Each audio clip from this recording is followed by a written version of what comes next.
Welcome to Wizard.com. This is Ashwini, Maths tutor.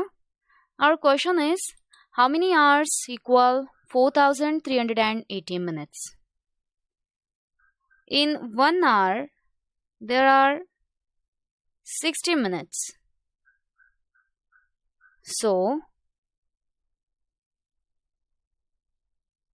in 4380 minutes, to convert these minutes into hour, we need to divide this 4380 by 60.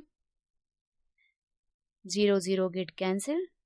438 divided by 6 is 6 6 are 36. 43 minus 6 7s are 42.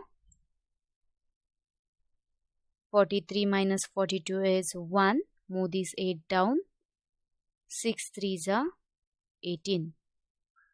So it is 73. Hence,